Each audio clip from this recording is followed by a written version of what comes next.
I supported my boyfriend through medical school, and he left me for another woman when he graduated. The day I met him, I had coffee grounds under my nails, a stain on my left sleeve, and exactly $12 in my checking account, which felt rude because I had just finished a double shift and was already trying to calculate whether I could stretch a bag of rice, some eggs, and an overdue electric bill into something that looked like a life. He was sitting at a back table in the coffee shop where I worked mornings, hunched over a stack of thick textbooks with that tired, serious face people get when they are trying so hard not to fall apart that they accidentally look arrogant. I almost disliked him on sight for that exact reason. Then he asked if I could refill his cup and apologized for taking up the table for hours, and I noticed his hands were shaking a little when he reached for his wallet. Not from attitude, from stress. He told me he had just started medical school at a state university nearby. First year, 4 years ahead of him if he could make it through, and was trying to figure out how to survive the part nobody romanticizes. Tuition was mostly handled through a mix of aid and loans, but housing, food, transportation, lab fees, all the ugly little daily costs that don't fit into those shiny acceptance photos, those were another story. I laughed, not because it was funny, but because that was the most normal thing I had heard all week. Everybody I knew was surviving one hidden fee at a time. I was working mornings at the coffee shop, afternoons at a discount store, and picking up office cleaning shifts whenever the crew needed extra hands after everybody richer than us had already gone home. He looked embarrassed when he admitted he was considering dropping out if he couldn't make the math work. I remember telling him, probably too bluntly, that it would be stupid to quit if this was the one big thing he had fought for. That was how it started. Not with fireworks, not with destiny, not with any of that movie nonsense. It started with two tired people talking near a pastry case while my manager pretended not to notice that I had been standing there too long. He came back the next day, then the day after that, and by the time he finally told me his name was Nolan, I was already setting aside the burnt end of a coffee cake for him because he liked the cinnamon edge pieces, and I liked the way he smiled when he forgot to be guarded. He told me about growing up broke, about always feeling like the smartest poor kid in the room and somehow the least comfortable one, about wanting a life that didn't depend on which bill could wait. I told him enough about myself to make it fair. My mother had been unstable in the exhausting, everyday way, not the dramatic one people make documentaries about. My sister had figured out early that being charming got her farther than being reliable. I left home young, bounced through roommates and bad leases, and one terrible boyfriend who thought borrowing money meant never returning it. And by the time I met Nolan, I had become the kind of woman who could spot a shutoff notice through an envelope before even opening it. We started dating because one night he walked me to the bus stop after my shift, and I was so tired I sat on the bench and almost cried over nothing. Literally nothing. A broken shoelace. He sat next to me and waited it out instead of trying to fix me, and that tiny act felt more intimate than half the grand gestures people brag about online. A few weeks later, he kissed me outside my apartment building, and from there it all moved fast in that dangerous way things do when hope gets involved. He spent more nights over. Then most nights. Then his room near campus felt pointless, expensive, and impossible. He showed me the numbers one evening on the back of a grocery receipt, and I showed him mine. And somewhere in the middle of a conversation about rent, bus passes, and whether boxed pasta counted as a personality trait, I made the decision that changed my life. I told him if he could keep his tuition covered and stay focused on school, I would handle the rest for a while. Not because I was rich. I could barely afford my own life, but because I believed in leverage, in timing, in two people dragging each other somewhere better. I said we could live small now and breathe later. I said when he finished medical school, matched somewhere decent, and started earning real money, we would finally get to be the couple that slept normal hours, bought groceries without panic, and maybe got married in a courthouse with cheap flowers and a dinner we actually enjoyed. He stared at me like I had handed him oxygen. He said, "You'd really do that for me?" And I said yes, because back then, that answer felt romantic instead of catastrophic. He recorded a voice note that same night while I was washing dishes, half joking and half emotional, thanking me for believing in him, saying I was investing in our future, saying he would never forget it. I kept that message for years. I wish I could say I knew to save it on purpose. I didn't. I kept it because hearing someone sound that grateful was addictive. So we made our little arrangement. He would study like his life depended on it, because in a way it did, and I would keep the lights on, food in the cabinets, and the sort of fragile stability that lets another person dream big. I picked up extra overnight cleaning shifts almost immediately. I started sleeping in weird fragments and telling myself this pace was temporary. I told myself this was temporary. I told myself love sometimes looked like exhaustion before it looked like comfort. I told myself a lot of things then.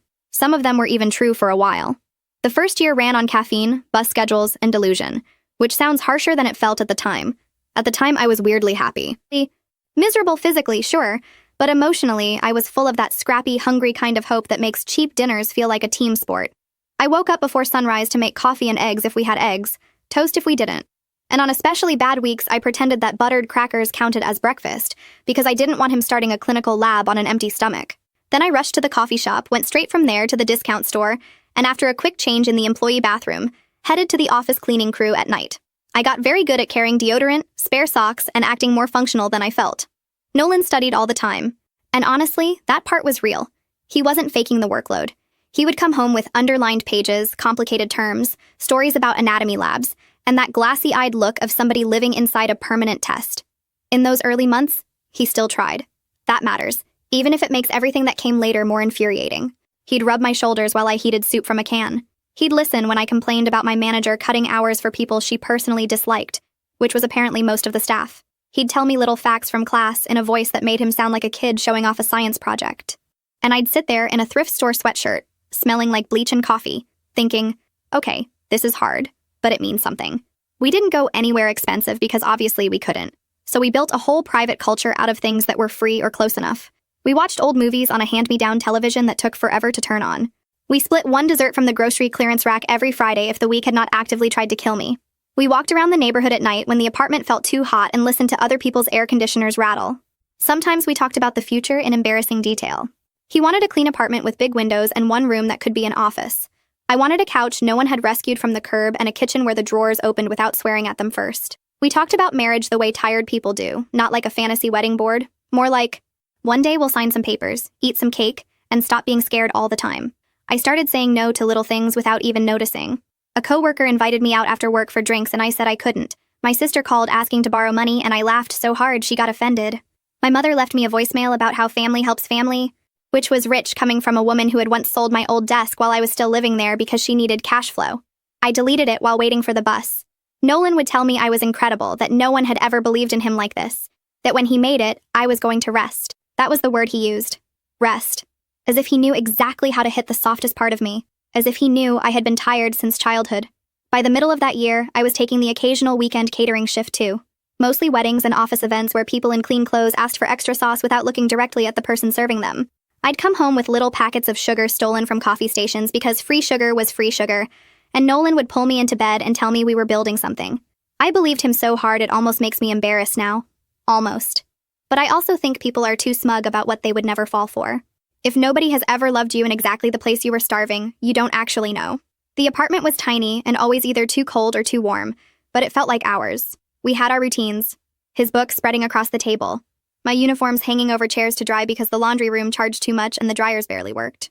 The jar on the counter where I dropped loose change and emergency cash. The list on the fridge with due dates written in marker. We kissed in the kitchen. We fought over nothing and made up fast. He said once, very quietly, that he couldn't wait until I didn't have to live like this anymore, and I kissed him before he could see my face because I actually got emotional over it. Which, yes, sounds pathetic now. I know. What I didn't understand then was that he loved the setup a lot more than he loved the cost of it. Still, that first year felt like proof that hard things were survivable if two people meant what they said.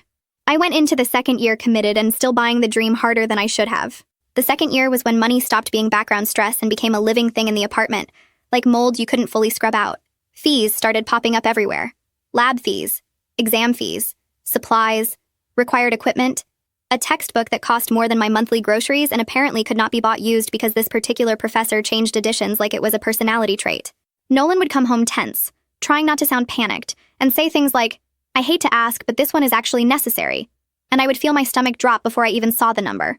I took out my first personal loan on a lunch break, sitting in a cramped office with fluorescent lights, and a man who kept tapping his keyboard like my financial humiliation was taking too long. The interest rate was disgusting. I signed anyway. What was I going to do? Let him drop a required class over a fee I might somehow survive? That is how these traps work. Nobody drags you into them dramatically. You walk in because you love somebody, because there are bills due, because the alternative feels worse. Then you come out with a payment plan strapped to your back and tell yourself it's temporary. My own life got smaller and smaller in ways I barely registered in real time. I stopped buying lunch and skipped meals often enough that my body adjusted. I lied to Nolan a lot about basic things. I said I had already eaten. I said a bill had been lower than expected. I said a coworker had given me a ride when really I walked because I needed bus fare elsewhere. He noticed some of it, but not most of it. And the part of me that wanted him to notice kept arguing with the part of me that was proud of shielding him. Then there was the stupid expensive stethoscope. I still remember that, because it was one of the first times I felt something sour under my sympathy. He mentioned that a lot of students had better equipment, that certain professors were weird about presentation, that he felt out of place. He didn't directly ask. He just said it in that disappointed voice. And I spent the next 2 days thinking about it while scanning discount shirts and smiling at customers who talked to me like I was furniture. Finally, I sold the last nice thing I owned from my grandmother, a thin gold bracelet she had left me when she died. It wasn't valuable enough to change my life, but it covered the equipment. I handed him the box that evening, and he lit up like a child. He kissed me, told me I was unbelievable, and then spent the next hour taking pictures of it from different angles. I went to the bathroom and cried quietly, not because I regretted it exactly, but because I had just traded family history for an object he would use around people who would never know what it cost me. A few months into his second year, the debt collectors started calling more aggressively. They always somehow knew the worst possible time. During my break, while I was stocking shelves, while I was standing outside in the cold waiting to clock into the cleaning shift, I got good at whispering, "Can I make a partial payment Friday?" while pretending I was just checking a voicemail. One woman spoke to me in the fake sympathetic tone people use when they are about to threaten you politely. I went into the supply closet after that call and sat on an upside-down bucket for 5 minutes staring at mop handles like they were going to offer life advice. They didn't, for the record. Emotionally, Nolan started pulling away in tiny, deniable ways. Not enough to confront, not enough to make a neat list, just enough to make me feel lonelier in my own apartment. He was always tired, always buried, always distracted. When he did talk, it was about school. When I talked, he listened with half his face turned toward a screen or a textbook or the next thing. Sometimes I'd say something and know by the beat of silence that he had not heard a word. Then he'd apologize, kiss my forehead, tell me he was fried, and I would swallow my hurt because, technically, he wasn't wrong. He was fried. So was I. But only one of us still had energy for the other. I worked sick more times than I can count that year. Fever, cough, stomach bug, weird rash from cleaning products didn't matter. Missing one shift could mean late rent, and late rent could mean a fee, and a fee could mean dominoes falling for weeks. I started living in that permanent, almost panic that poor people know too well, where even a small inconvenience has to be treated like an incoming storm. Through all of it, I kept hearing his old promises in my head. When I make it, when this pays off, when you can finally breathe. I held on to those words so hard they left marks, even after he had already started becoming someone else. By the third year, Nolan had started orbiting a different world. And I don't mean that in a dramatic way. I mean literally a different set of rooms, people, expectations, and social rules. There were more dinners with classmates, more study groups that somehow happened at expensive restaurants, more little networking events tied to internships, faculty mixers, donor things, hospital-adjacent events where everybody wore neutral colors and spoke in calm, polished voices. He started talking about professional environments the way people talk after they have spent enough time around money to mistake comfort for character. At first, I tried to be supportive. Of course I did. I ironed his shirts as best I could. I learned the names of departments I didn't understand. I asked how the event went, who he met, whether it felt promising. He would answer, but vaguely, like the details weren't for me. One night I joked that maybe I should come to one of these mysterious gatherings, since I was apparently dating a future doctor and all. He laughed, but there was this strange tightness in it. And he said it would probably be boring for me, just people talking shop. Boring for me. I let that one slide and then got angry at myself later in the shower because it sat under my skin all night. He started noticing things about me that had never been problems before. My accent, my clothes, the way I spoke too directly. He'd make polishing comments. Maybe say it this way. Maybe don't joke like that around them. Maybe wear the blue one if we go somewhere. I knew the difference between help and editing. The first time I showed up near campus unexpectedly, it was because I had a break between jobs and wanted to surprise him with lunch. Cheap lunch, obviously, but still. I had packed sandwiches, fruit, and one of those generic sparkling waters he liked. He was standing outside one of the buildings with a group from school, all of them in nice coats, laughing about something. When he saw me, his face did this quick flicker. Not joy. Not even confusion. Annoyance. Tiny, but real. He recovered fast and came over, but the damage was done. He took the bag, thanked me in that stiff public voice, and barely introduced me. "This is Marisol," he said, as if I were a neighbor borrowing sugar instead of the woman holding his whole life together with overtime and Tylenol. I stood there feeling too visible and somehow invisible at the same time, which is a disgusting combo if you've never had the pleasure. Later, he said I was being unfair, that he had just been caught off guard, that I made things awkward because people were in the middle of a conversation. Maybe. But that day, something snapped into focus. I began noticing how often he acted one way with me in private and another way around the people whose approval he wanted. It wasn't just stress anymore. It was curation. He was rearranging his life so I fit into it only when it was convenient and looked invisible when it wasn't. The receipts started too. Fancy restaurants, valet charges, cocktails I could not pronounce if you paid me. He always had explanations. A classmate's birthday, somebody else's treat, group celebrations after exams. I told myself not to be paranoid because jealousy can make you stupid, and I was trying so hard not to be that woman, the suspicious one, the clingy one, the girlfriend who resents ambition because she doesn't understand the world it requires. I kept editing myself right alongside him. That was probably the most humiliating part. I didn't just let him move me into the shadows. I helped dim the lights. By the time he was heading into his final year, I was desperate for something concrete to hold on to, and I don't just mean money. I mean language, dates, plans, proof that the life we had bled for together was still ours and not just some training ground he planned to graduate out of. I brought up marriage one Sunday afternoon while folding laundry on the bed, which in hindsight was maybe too domestic a setting for a conversation that ended with my whole chest cracking open, but whatever. I wasn't asking for a ring that second. I wasn't dragging him toward a florist. I just said maybe we should start talking seriously about next steps, about what the timeline looked like once he graduated and had a real salary coming in. Totally reasonable. Disturbingly reasonable, actually. He went stiff. I don't have room for this right now. You always pick the worst times. The worst times? I repeated. When would be a good time exactly? When I'm not under pressure about matching with the right hospital and not ruining my future. You're making everything about us. About us? I was holding one of his socks. This was never framed as just your future.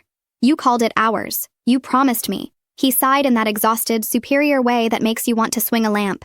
Maybe you're too focused on promises made when we were younger and broke. Maybe you should be more realistic about how people's priorities change. Realistic. That word again. Like realism meant me shutting up while he revised history in real time. The fight got uglier from there because I stopped trying to be graceful. I brought up the jobs, the rent, the loans, the groceries. The fact that I had spent years keeping him alive on cheap food and bad sleep. He said, I never asked you to do all that, which is one of those sentences that should come with a warning label because it can change how you hear every memory that came before it. I literally laughed when he said it. Not because it was funny, but because my body refused to process that level of cruelty soberly. I asked if he wanted to go back and edit the voice notes too, maybe re-record the gratitude in a calmer tone. He told me I was being dramatic. Then, and this is the part I still replay sometimes when I want to ruin my own day, he said maybe if I had spent these years building something for myself instead of hovering around his career, I wouldn't feel so insecure now, hovering around his career. I wish I could report that I stood up, delivered a devastating speech, and kicked him out on the spot. I didn't. I cried. Quietly at first, then not quietly. I hate admitting that because people love dignity in hindsight. But the truth is, I cried the way people cry when they realize they have been speaking one language in a relationship, while the other person has already moved on to another and forgot to mention it. He stood there irritated. Not comforting. Not cruel in an explosive way. Just cold. That was new. Cold Nolan was worse than angry Nolan because anger at least implied emotion. Cold Nolan looked at me like I was a problem to manage. After that conversation, something changed in the apartment that never fully changed back. He stayed later at school. He took calls in other rooms. He stopped making even fake future comments. The tenderness dried up so thoroughly it became embarrassing to remember it had ever been there. When I was too tired to cook something decent, he made little remarks about how we couldn't keep eating like college freshmen forever. When I pointed out that college freshmen usually weren't juggling 2 jobs, extra shifts, and a grown man's dreams on their spine, he accused me of weaponizing sacrifice. That was another favorite move of his by then. Turn my labor into manipulation the second I expected it to mean anything. Meanwhile, I was still drowning. The rent was due. The loan payments were due. My body felt older than it was. My mother called one day asking if I could help my sister with a deposit because she was between jobs again, and I actually started laughing so hard I had to sit down on the floor. The kind of laugh that sounds 1 inch away from a breakdown. Family apparently only counts when they want something. That part never changes.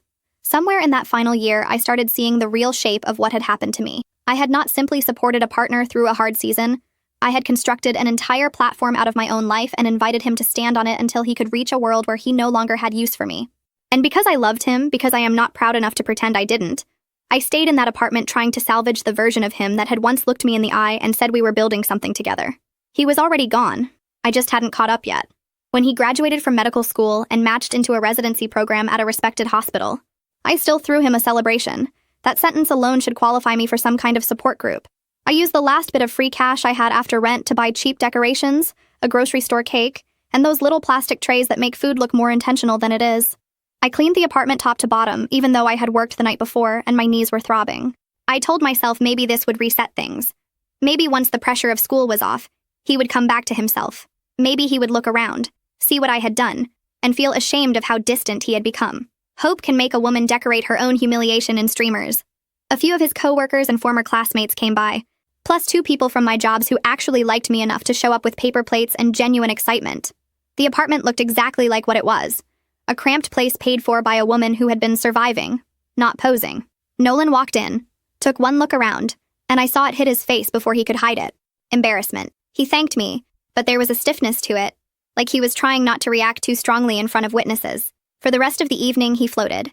He never settled beside me. He never once put an arm around me and said, "This is the woman who got me here." He introduced me to one coworker as Marisol. "We've known each other forever," which was technically true in the same way calling a house fire. A temperature issue is technically true. One of my friends from the discount store hugged me and whispered, "Girl, are you okay?" while pretending to admire the cake. That was how obvious it was. The whole night he seemed preoccupied with managing impressions. His coworkers were dressed nicely without looking like they had tried, which is a class signal all by itself. They asked the sort of soft questions people ask when they don't know what to do with a setting beneath their expectations. Where was he thinking of living now that he was starting at the hospital? Was he staying near this area much longer? Had he considered closer options?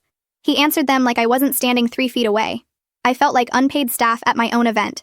At one point, I came out of the kitchen and heard one of them joke that residency pay would at least get him out of starter housing, and Nolan laughed. Not politely, not nervously. He laughed like he agreed.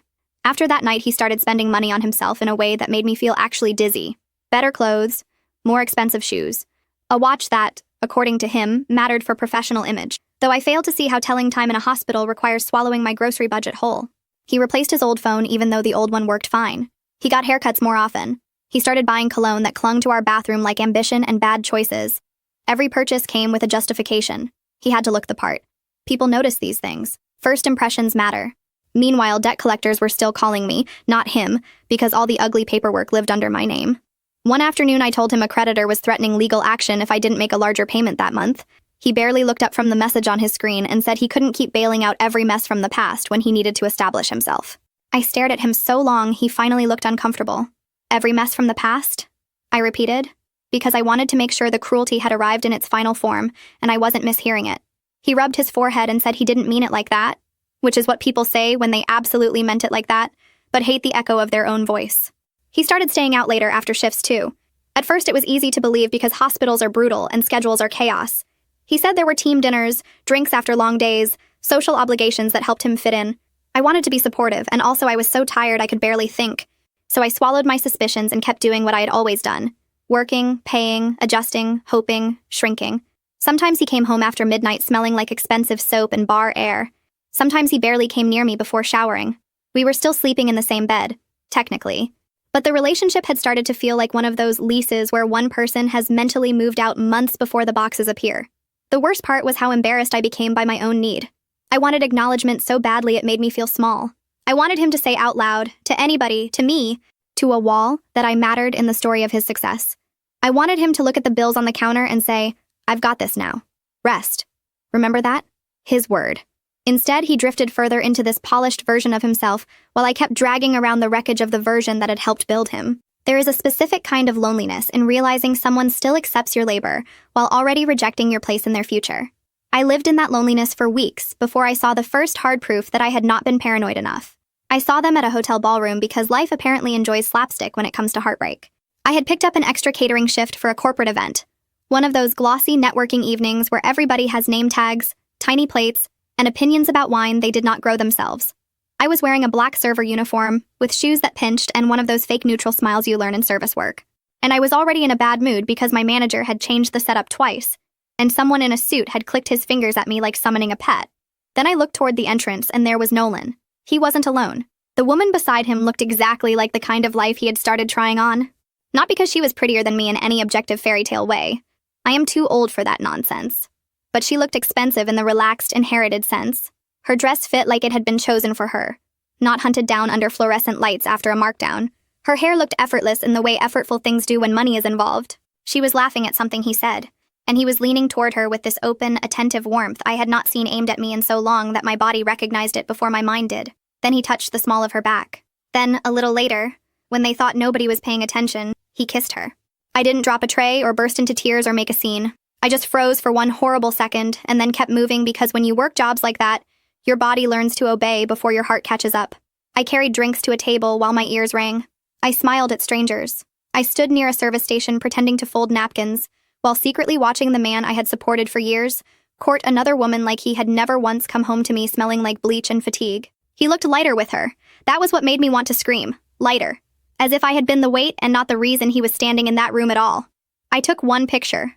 Just one. My hand was shaking so badly I was shocked it came out clear. Them near the bar, his face turned toward hers, his hand still on her back. Then I put my phone away because I genuinely thought I might throw up. I finished the shift somehow. I don't remember most of it.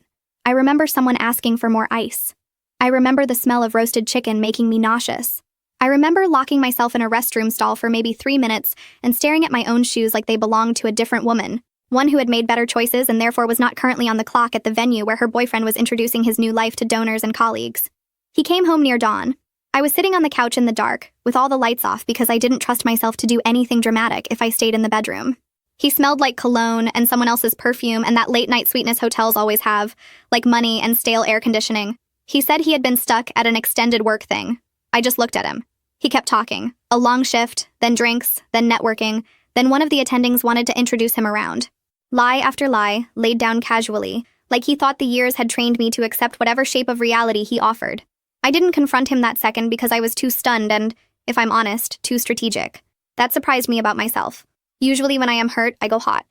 I say the thing. I make the call. I send the text and regret it 12 minutes later. But that night, I just nodded once and said I was tired. He showered and crawled into bed. I stayed on the couch until the sun started lifting, and then I got up, made coffee with hands that wouldn't stop trembling, and started noticing every lie that had been sitting in plain sight. The next few days, I investigated quietly. I checked what I could check. I watched how he moved. I asked one careful question here and another there. It didn't take long to learn that the woman was the daughter of some local businessman with enough money and connections to make Nolan's eyes light up from across a room. She had never really had to work, from what I gathered. She floated in and out of charity boards, event planning committees, hospital fundraisers, that whole polished world of soft power and clean nails. She was not just a side relationship, she was a bridge. That realization hurt more than the cheating by itself. If he had simply slept with someone out of selfishness, that would have been ugly but ordinary. This was something else. This was an upgrade strategy with flirting attached. He wasn't just betraying me physically. He was reorganizing his entire identity around a more useful woman, one whose presence made his new life easier to explain and more impressive to inhabit. I started understanding, with this cold little clarity that made me feel sick, that I had become the secret embarrassing origin story. The rough draft. The person you don't mention when you are trying to sell everyone a cleaner version of yourself. When I finally confronted him, I showed him the photo first. No preamble. No dramatic speech. Just the image on my phone between us at the kitchen table. His face changed, then hardened. Not guilt. Anger. "Did you follow me?" he said immediately. "Jesus, Marisol, taking pictures of me? That's invasive. That's unhinged." I laughed. That awful laugh I'd started doing around him. "I was working. You were cheating." Different verbs. "This isn't what it looks like. Don't." I cut him off. "You kissed her. Your hand was on her back. Try again." He pushed back from the table so fast the chair scraped. "Maybe we need to rethink everything if this is who you're becoming." "Who I'm becoming," I repeated slowly. "The person who caught you. That's who I'm becoming. Who I was becoming." As if betrayal had happened to him. After that confrontation, he grabbed some clothes and left, staying with a classmate for 2 nights. He sent one message saying he needed space because things had gotten toxic, which almost impressed me with its audacity. Toxic. Right. I went to work, came home, stared at the apartment, and felt rage moving through me in these weird waves. Not clean or empowering, just exhausting. I wanted to smash things. I wanted to beg. I wanted to call his supervisor and my mother and the moon. Instead, I made a list of everything in the apartment that technically belonged to me, which was almost all of it. That calmed me down more than breathing exercises ever have. On the 3rd day, while he was still gone, I opened our shared laptop at home because I needed an old receipt for rent, and his messages were right there because apparently the brilliant future doctor had not logged out properly. I know some people will act horrified about privacy at this point, but spare me. Privacy is not sacred after you use it to build a second life on my dime. I clicked. Of course I clicked. What I found somehow still managed to be worse than the hotel. The relationship with that woman had been going on for months. Not casual months either. Full story-building months. There were pet names. There were plans. There were messages from him saying he finally felt understood. Which, wow, thank you. That one had range. There were long little essays about his ambitions, his frustrations, his belief that he had outgrown old circumstances. She asked almost nothing practical and reacted to all his nonsense like he was delivering prophecy. He loved that. Men always love that. And threaded through those messages was a version of me so distorted I had to read some lines twice. In his telling, I was basically a fated obligation. A woman from an old chapter. He implied we were barely together in any real sense. In one message, he wrote that I had become impossible to talk to because I resented his success. In another, he said our relationship had been dying for a long time, which was interesting considering he had still been eating food I paid for and sleeping in my bed every night. The most disgusting parts were the messages to friends. He described her as the kind of partner who matched the life he was stepping into. He said she fit. He said I looked exhausted all the time and brought the energy of struggle into every room. Brought the energy of struggle. I sat there in our apartment, with the cracked dish rack and the overdue power notice and the cheap curtains I had hemmed by hand, and thought, yes, Nolan, that struggle would be the one that put you through medical school. There were receipts too. Gifts, dinners, rides, little expensive gestures, all bought with the salary he had refused to use to help me catch up on the debts created while supporting him. That was the moment something in me finally cooled. Not healed, not strengthened, cooled.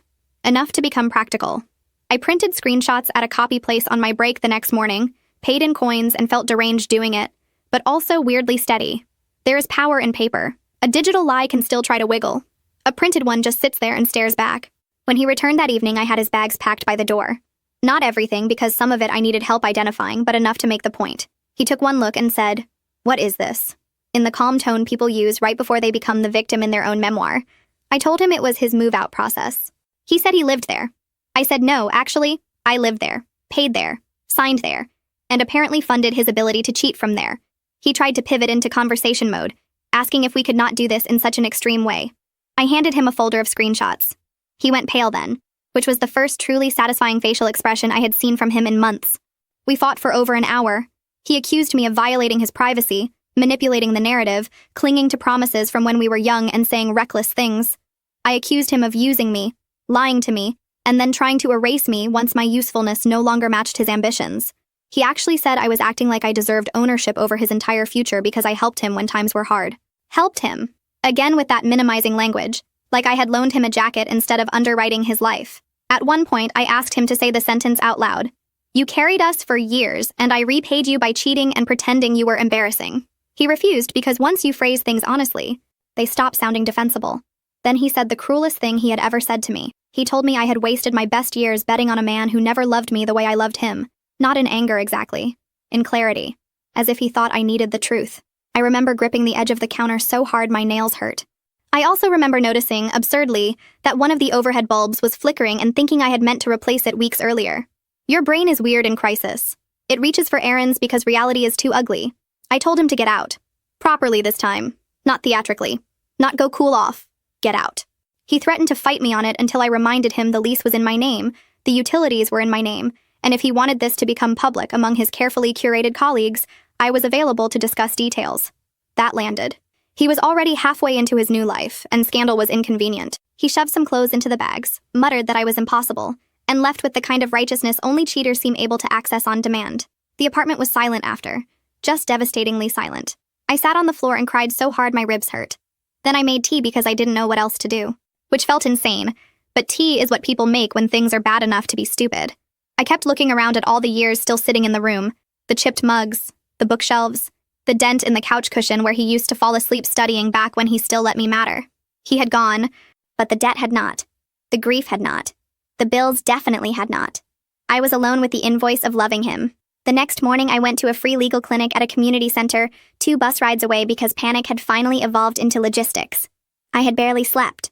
My face was puffy, my stomach was wrecked, and I was carrying a folder that made a soft paper sound every time I moved, which somehow felt more dignified than the emotional disaster happening inside me. The volunteer lawyer was a woman with tired eyes and a cardigan that looked like it had seen some things. I trusted her immediately, maybe because she didn't give me that pity smile people use when they assume you were just naive and should have known better. She just asked questions. Who was on the lease? Who paid which bills? Was there written proof of financial promises? Had he lived there continuously? Did I feel physically unsafe? Practical questions. Bless practical questions. I told her everything, including the humiliating parts. The jobs, the loans, the groceries. The years of covering rent and utilities and transportation while he studied. The voice notes, the texts, the cheating. The way he was now trying to recast all of it as me, making independent choices he had never requested. She listened, took notes, and said something that steadied me more than I expected. She said, "People like him always rely on informality. They think if love touched it, the record disappears." She explained that proving financial obligation between unmarried partners was complicated. In our state, there was no common law marriage, so I couldn't claim spousal rights. But there might be a case for unjust enrichment if I could show a clear pattern. Explicit promises of repayment, documented reliance on those promises, and evidence that he knew I was going into debt specifically to support him while he advanced his career. She warned me it wasn't guaranteed, that judges could see it as voluntary gifts between partners, but said the messages and receipts were strong enough to try. More importantly, she said, even filing would create public record and pressure, which sometimes mattered more than the legal outcome itself. I almost cried right there in the office because yes, exactly. Informality had been his shield. Our whole relationship had lived in that soft space between romance and unpaid labor, where everything feels too intimate to document until the day you need proof that you weren't hallucinating the exchange. Legally, the situation was not magical. She was very clear about that. This was not some movie where I could dramatically reclaim every dollar and watch a judge deliver a speech about justice while he shriveled in shame. But the lease was mine, so removing him was straightforward as long as I handled notice properly. As for the money, she said there might be a path if I could show a pattern of reliance, explicit promises, and documented contributions tied directly to the mutual expectation he had encouraged. Not guaranteed. Not pretty, but possible enough to pursue. Possible was all I had. So I started gathering everything. Every rent payment, utility bill, grocery receipt, bus pass refill, transfer, book purchase, equipment cost, lab fee, emergency payment. I dug through email folders and old messages like an archaeologist of my own bad decisions. I even found that voice note from the first night. His voice grateful and young, promising he would take care of me once he made it. I sent it to my lawyer with shaking hands. The more I collected, the sicker I felt. It wasn't even just the total, though the total was horrifying. It was the shape of my life emerging on paper. Year after year of me working, paying, compensating, adjusting, while his future got cleaner and shinier and mine got thinner around the edges. I found old messages from him thanking me, saying he couldn't have done this without me, saying once he was earning, he would take care of me the way I had taken care of him. There were enough of those to make his later denials look not just false, but insulting.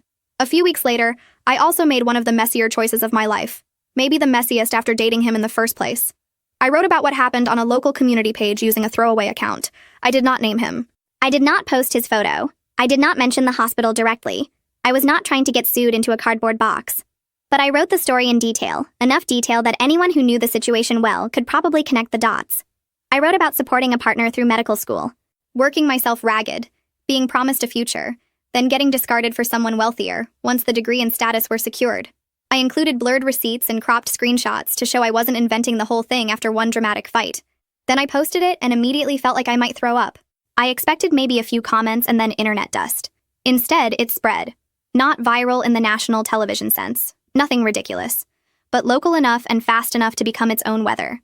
Women shared their stories. Men shared stories about sisters or mothers who had carried someone the same way. Strangers argued about whether emotional labor counts when there are no contracts. Some people blamed me for being foolish, which, fine, that was always coming.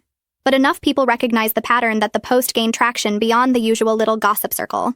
People are less shocked by cheating than by a recognizable scam dressed as romance.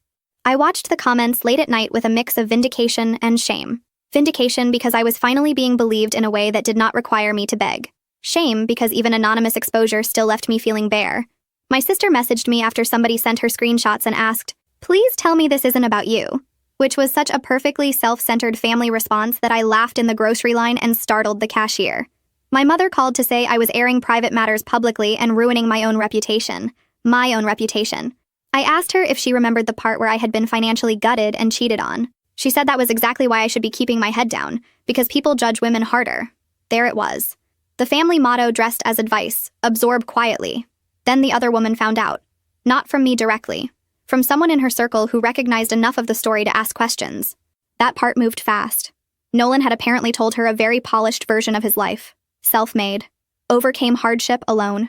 Old relationship lingering in vague, unresolved sadness, but basically over. No mention of the woman carrying rent while he studied. No mention of years of support, promises, dependence, or the fact that he had crawled out of one life using someone else's spine and then tried to call it individual excellence.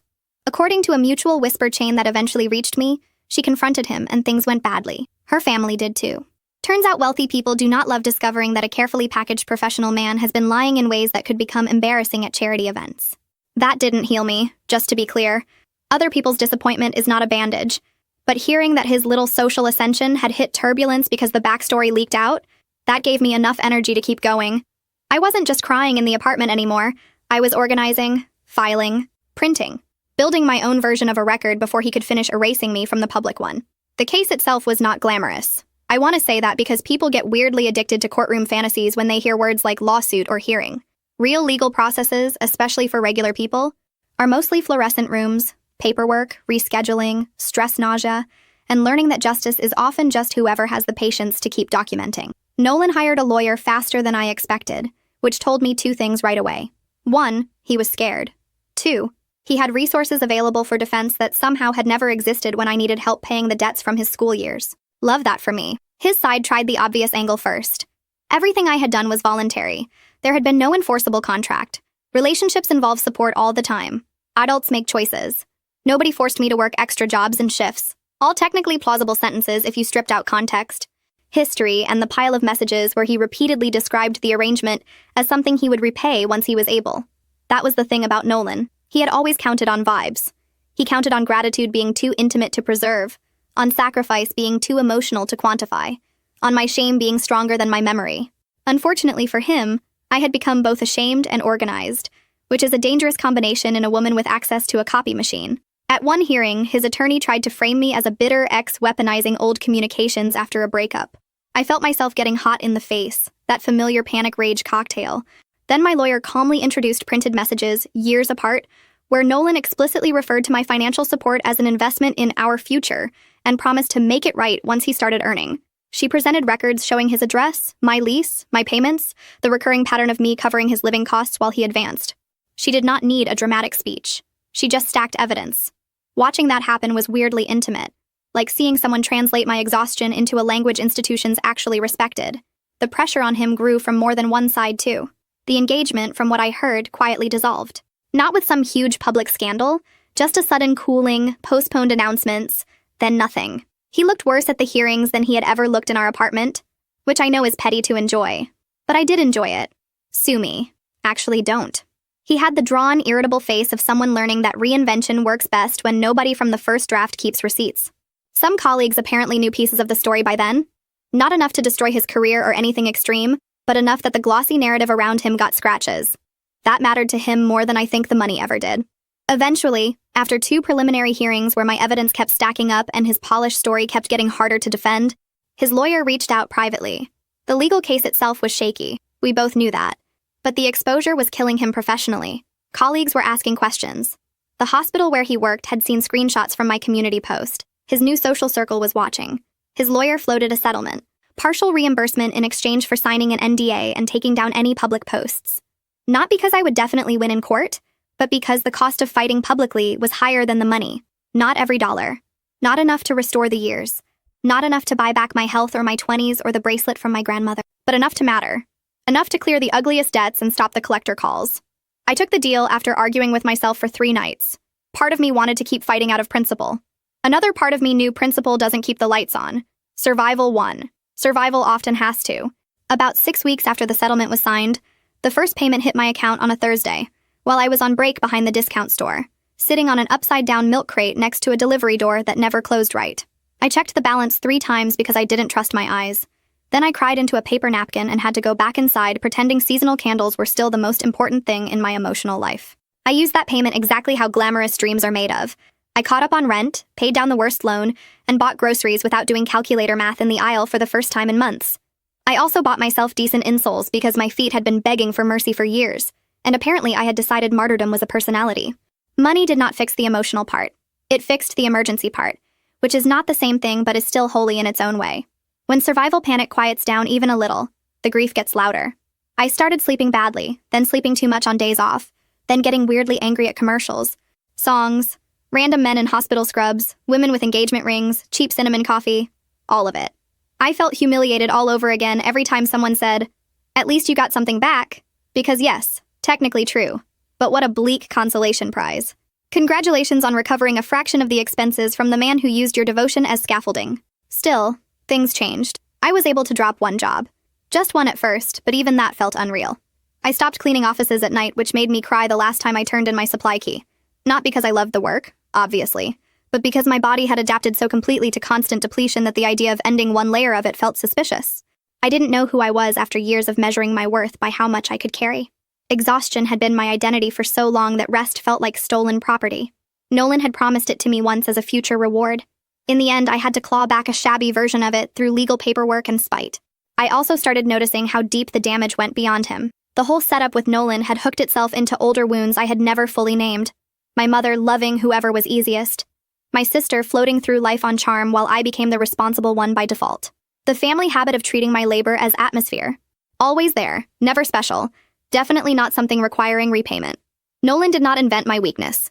He recognized it. He stepped into a role that my childhood had practically rehearsed for him. Once I saw that, I felt both wiser and more furious. Being used by one person is awful. Realizing half your emotional reflexes were trained to make you easy to use is worse. The community center offered a support group for women dealing with financial abuse and coercive relationships, and I joined even though I almost bailed the first night. I thought maybe I didn't belong because Nolan had never hit me, never screamed in the walls shaking way, never controlled what I wore or who I saw in the cartoon villain version people recognize instantly. But once the women started talking, I heard the pattern everywhere.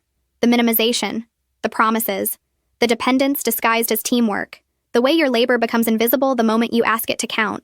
I sat there clutching a cup of bad coffee, listening to strangers tell pieces of my own life back to me in different accents, and felt something in me unclench. Not heal, just unclench enough to breathe. That was the season of my life when I became less romantic about endurance. I had always treated staying as proof of character, working harder as proof of love, understanding more as proof of maturity. What a scam. Sometimes staying is just staying. I had built a whole identity around enduring things that should have sent me running. These were not elegant insights. They arrived mean and practical, the way real lessons usually do. I stopped answering my mother's calls for a while, then eventually answered just to tell her I was done being the responsible one by default. My sister sent me a long message months later asking to reconnect, and I left it on read. Not forever, maybe, but for now. About 3 years after everything fell apart, I finished a part-time certificate program in office administration and got hired at a community hospital in a scheduling job with fixed hours and benefits. I moved into a smaller apartment with better light and drawers that actually opened, which felt nice. A while after that, a man from another department asked me to get coffee one afternoon, and I made him split the bill. He laughed. We took things slow. I did not need rescue. I needed consistency. The last payment from Nolan came through with no message. Good. By then, I didn't want an apology. I wanted my life to stop sounding like his biography. What I got was quieter and better. I got my name back. I got to stop confusing love with disappearing. I got to sit in my kitchen after work, eat dinner I could taste, and understand that peace is not dramatic, but it is honest. And after everything, honest was enough.